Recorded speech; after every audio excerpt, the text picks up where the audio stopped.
আপনি নেতার জন্য জীবন দিবেন, জানা যায় শরীক হওয়া আপনার নেতার সুযোগ নাই। বলেন এমন নেতা সমাজ আছে না? নাই, টাইম নাই, মিটিং আছে ঢাকায়, আপনার জানাজা পড়ে আছে চৌরাস্তায়। বলেন না, আছে না? নাই। আর আল্লাহকে মহাব্বত করলে, রাসূলকে মহাব্বত করলে, আল্লাহর জন্য আল্লাহর রাহে যদি কেউ জীবন দেয়, আল্লাহ বলেন তোমাদের জান, তোমাদের মাল কিনে নিলাম, ক্রয় করলাম, বিনিময় তোমাদেরকে দিলাম চিরস্থায়ী জান্নাত। এর নবীর উম্মতের দল, নবীর দুইজন সাহাবী, হযরতে ওমর রাদিয়াল্লাহু তাআলা আনহু, হযরতে আব্দুল্লাহ ইবনে হুযাইফা রাদিয়াল্লাহু তাআলা আনহু পরামর্শ করে রোম সম্রাটের কাছে আল্লাহর নবীর সাহাবী হযরতে আব্দুল্লাহ ইবনে হুযাইফা রাদিয়াল্লাহু তাআলা আনহু রোমের উদ্দেশ্যে সাহাবায়ে কেরামদের কাফেলা নিয়ে রওনা হয়েছেন কালেমার দাওয়াত দিবেন। কিন্তু ভাগ্যের কি পরিহাস, কাফেরদের হাতে গ্রেফতার হয়ে গেলেন। নবীর সাহাবায়ে কেরামদেরকে বন্দী করা হলো। মুসলমানদের নেতা হযরত আব্দুল্লাহ ইবনে হুযাইফা রাদিয়াল্লাহু তাআলা আনহুকে পাকড়াও করে বাদশা রোম সম্রাট হিরাক্লিয়াস বললেন, ও মুসলমানদের নেতা, তোমার কাছে আমি প্রস্তাব দেই, আমাদের খ্রিস্ট ধর্ম গ্রহণ করো। যদি ধর্ম গ্রহণ না করো, তোমাকে হত্যা করা হবে, তোমাকে অপমান করা হবে, নির্মম ভাবে তোমার সাথীদেরকেও পতন করা হবে। কিন্তু মুসলমান জীবনের মায়া করে না, কিন্তু মুসলমান ভয় করে কাকে? জোরে আওয়াজ করে বলেন, আরো জোরে বলেন না, মুসলমান ভয় করে কাকে? আল্লাহর নবীর সাহাবী কাফেরদের রাজপ্রাসাদের ভিতরে বলিষ্ঠ কণ্ঠে বললেন, হে রোম সম্রাট, শোনো, জীবনের হুমকি দিয়ে লাভ নাই। আমরা এমন একজন আল্লাহর গোলাম, এমন একজন নবীর উম্মত, জীবন আমরা দিতে পারি, তথাপি আমরা মুহাম্মদের আদর্শ বিসর্জন দিতে পারি না। এবার রোম সম্রাট হিরাক্লিয়াস বললেন, তাহলে একটা কাজ করো, তুমি যদি খ্রিস্ট ধর্ম গ্রহণ করো, তাহলে আমার রাজত্বের অর্ধেক তোমার নামে লিখে দেওয়া হবে। প্রয়োজনে বাসার মধ্যে আমার একটা যুবতী সুন্দরী মেয়ে আছে, যৌবনকাল, আমার সুন্দরী যুবতী রমণী মেয়েটাকে তোমার কাছে বিবাহ দিব, রাজি হয়ে যাও, মুসলমান ইসলাম ধর্ম ছেড়ে দাও। আল্লাহর নবীর সাহাবী আব্দুল্লাহ ইবনে হুযাইফা রাদিয়াল্লাহু তাআলা আনহু রবের নামে কসম খেয়ে বললেন, ইয়া হিরাকলু ওয়াল্লাহি লাউ উরিদাত আলাদ দুনিয়া কুল্লুহা আন আতরুকা দীন মুহাম্মদ সাল্লাল্লাহু আলাইহি ওয়াসাল্লাম মা তারাকতুহু। হে রোম সম্রাট, রবের নামের শপথ, অর্ধেক রাজত্ব কেন, তামাম পৃথিবী যদি আমার নামে দেওয়া হয়, তথাপি মুহাম্মাদুর রাসূলুল্লাহ, সকলে বলেন সাল্লাল্লাহু আলাইহি ওয়াসাল্লামের আদর্শ ছাড়া সম্ভব নয়। জোরে জোরে বলেন না সুবহানাল্লাহ। আল্লাহর কসম, আপনারা যদি মনোযোগী না হন, এখানে কোনো বক্তা আলোচনা করতে পারবেন না। এই যে নড়া চড়া, মাথা ঘুরাইতেছেন, কথা বলতেছেন, ভাই, এটা রাসূলের সিরাত।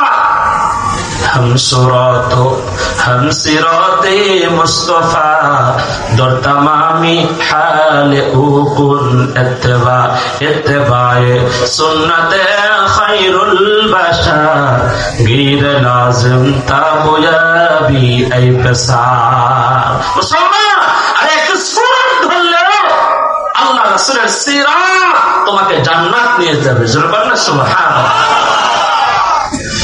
আমার যুবক ভাইরা, বিদ্যালয়েরা, নবীর সাহাবী বলিষ্ঠ কণ্ঠে রাজপ্রাসাদের ভিতরে প্রত্যাখ্যান করলেন। সম্পদের লোভ করেন নাই, সুন্দরী রমণীর লোভ করেন নাই। আমাদের ইমানটা এমন ইমান, যদি কোনো কাফের নিয়ে আমাদেরকে বন্দী করে কয় তুই খ্রিস্ট ধর্ম গ্রহণ কর, তোর চৌরাস্তার একটা ফ্ল্যাট দেবো, কন্যা থেকে ইমান রাখবো না বিক্রি করে দিব। কথা বল না, সাথে সাথে চৌরাস্তায় একটা ফ্ল্যাট। মুসলমান এখন বিপদে আছি, আগে ফ্ল্যাট নিয়ে আনে নিজের নামে, পরে আবার মুসলমান হয়ে যাবো। কথা বল না, এমন দুর্বল একেবারে নর্মাল ইমান। আমাদের ইমান যে কত নাম্বারের স্তরে আছে, আরে নবীর আমাদের ইমান মৃত্যু অনিবার্য জানিও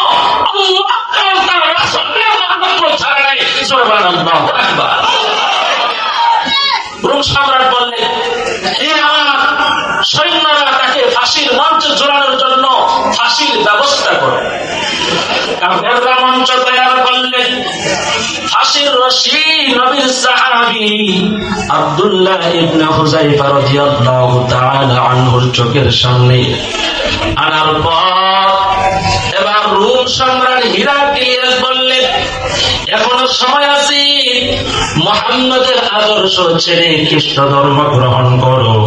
কিন্তু আল্লাহর নবীর সাহাবী হযরত আব্দুল্লাহ ইবনে হুযায়ফা রাদিয়াল্লাহু তাআলা আনহু হাসতেছেন, মুস্কি মুস্কি হাসে। আপনারা কি মনে করেন ফাঁসির সামনে নিয়ে গেলে মানুষ কি হাসে নাকি জীবনের মায়ায় কাঁদে? নবীর সাহাবী কেন হাসে?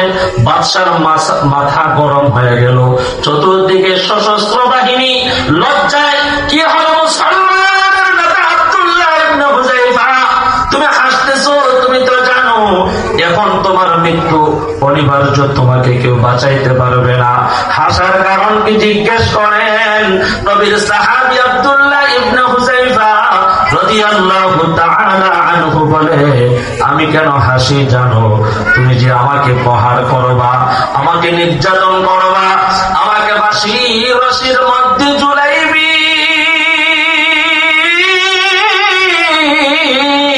আমি কেন হাসি জানো?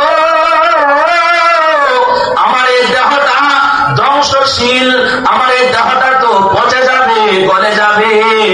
এই দেহের মধ্যে রশি লাগায় আমারে হত্যা করবি, আমি এই জন্য হাসি। আমার দেহের ভিতরে একটা আত্মা আছে, একটা রূহ আছে। আমার আত্মা একমাত্র আল্লাহর আদেশ ছাড়া পৃথিবীর কারো আদেশ মানে না। আমাকে ফাঁসি দিতে দেরি, আমার আত্মা জান্নাতে যাইতে দেরি হবে না। যখন সুবহানাল্লাহ, বলতে আল্লাহ মুমিনারা মাইডিয়া ফাতিহাতুল বাবে জান্নাতে কাবিয়া। ঈমান নিয়ে মরতে দেরি, আল্লাহ জান্নাতে যাইতে দেরি হবে না। আমার যুবক ভাইরা, বৃদ্ধ বাবারা, পর্দার আড়ালের মা বোনেরা, শুনো এবার রোম সম্রাট হিরাক্লিয়াসের মাথা গরম, মিজাজ গরম হয়ে গেল। সৈন্যবাহিনীদেরকে বললে ফাঁসির মঞ্চ থেকে নামায়া তাকে অন্য পদ্ধতিকে হত্যা করা হবে, কতল করা হবে। আমার যুবক ভাইয়েরা, রোম সম্রাট এবার আদেশ করলেন, আগুনের ব্যবস্থা করো। বড় এক ডেকচির ভিতরে তেল আগুনের মধ্যে টকবক করে ফুটতেছে। রোম সম্রাট মুসলমানদের নেতা আব্দুল্লাহ ইবনে হুযায়ফার সাথে আরো কয়েকজন মুসলমানকে গ্রেফতার করেছিল। ওই কাফেলা থেকে একজন মুসলমানকে হাতে পায়ে রশি লাগায়া ফুটন্ত তেলের মধ্যে যখন নিক্ষেপ করে দেয়, আহারে হাত থেকে মাংস খসে আলাদা হয়ে যায়। আল্লাহর নবীর সাহাবী চোখের সামনে দেখলেন তার সঙ্গী একজন শহীদ হয়ে গেছে। আল্লাহর নবীর সাহাবীর চোখের মধ্যে পানি। এবার সম্রাট বলেন, হে মুসলমানের নেতা আব্দুল্লাহ ইবনে হুযায়ফা, তোমার সঙ্গীর যেভাবে শহীদ করা হয়েছে, হত্যা করা হয়েছে, তোমারও মৃত্যু এইভাবে হবে। এখনো সময় আছে, ইসলাম ধর্ম ত্যাগ করো। জীবনের মায়া যদি থাকে, এখনো সময় আছে, আমাদের ধর্ম গ্রহণ করো, আমাদের প্রস্তাব মেনে নাও। অপমানিত করা হবে না, তোমাকে হত্যা করা হবে না। কিন্তু মুসলমানের নেতা, তাদের ঈমান কেমন ছিল? আব্দুল্লাহ ইবনে হুযায়ফা রাদিয়াল্লাহু তাআলা আনহু বলেন, হে রোম সম্রাট, শোনো, জীবন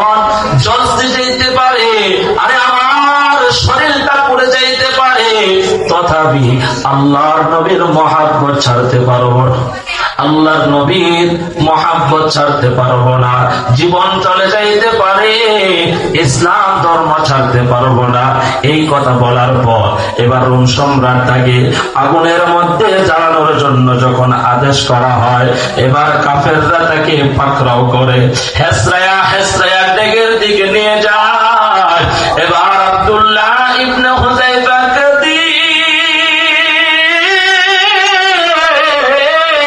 মুসলমান নেতা নবীর সাহাবীর চোখের মধ্যে পানি দেখার পর রোম সম্রাট মনে করলেন জীবনের মায়ায় বুঝি কাঁদে, জীবনের মায়ায় বুঝি কান্না করে, জীবনের মায়ায় বুঝি কান্না করে, তাকে ছেড়ে দাও, তাকে ছেড়ে দাও।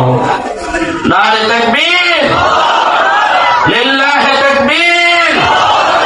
প্রধান মুফাসসির আগমন। আলহামদুলিল্লাহ, আজকের মাহফিলের প্রধান আলোচক, প্রধান মেহমান, প্রধান অতিথি আল্লামা মুফতি নজরুল ইসলাম কাসেমি দাওয়াত বারাকাতুহু আলাইহি মঞ্চে এসেছে। যাই হোক, এই অসমাপ্ত আলোচনা আমি এখানে সমাপ্ত করছি। আপনাদেরকে ধন্যবাদ জানাই এত সুন্দর আয়োজন করার জন্য। সবাই পরিবেশটা একটু সুন্দর করে দেন যেন হুজুর কোনো কষ্ট না পায়। ওয়া মা আলাইনা ইল্লাল বালাগ। আসসালামু আলাইকুম ওয়া রাহমাতুল্লাহ।